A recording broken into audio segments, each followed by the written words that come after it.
Hi everyone, welcome to another week of the Weekly Well.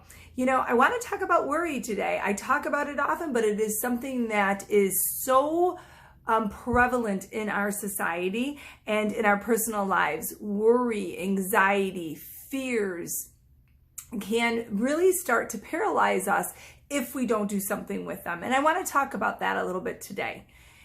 There is a saying that yesterday is heavy, put it down. I think it cuts right to the heart of the matter of what I want to talk about. Not carrying what is, behind us into our present day. I want you to break the worry habit for lots of reasons, But mainly because, when we worry or we get angry or fearful, it doesn't just affect our mind.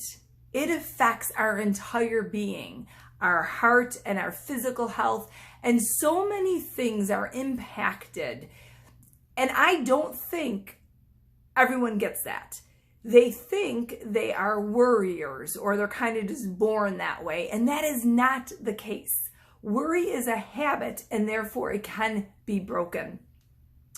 One study I was reading recently that is so kind of scary actually is that 5 minutes of being angry. 5 minutes of being angry. And the study specifically said anger, but I'm pretty confident that you could insert something else, worry or another way of not being in the present. 5 minutes of that paralleled with 6 hours of an impaired immune system. It is just so outrageous, folks, when you really think about that. That's what I want for you, to really start to get a handle on your mind and the thoughts that you're having and how they impact the rest of your health. Optimists are not just born an optimist. I don't know about you, but I've often heard people say, it's easy for you or it's easy for her. She's just that way.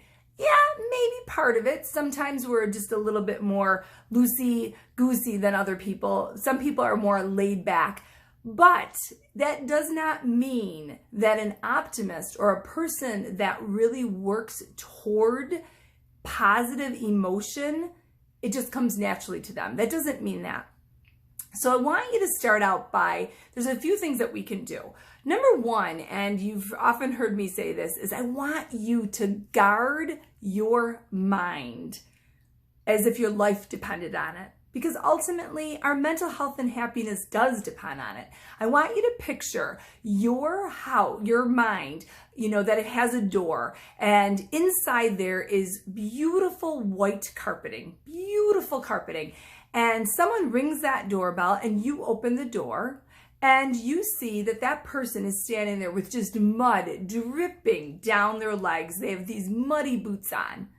You're not going to let them into your white carpeting, right? No, you're not going to let them into your house. That's how I want you to guard your mind. I want you to be a bulldog. You're not going to let in negative thoughts that hurt you. You're not going to let someone walk all over your white carpet with muddy boots. Okay?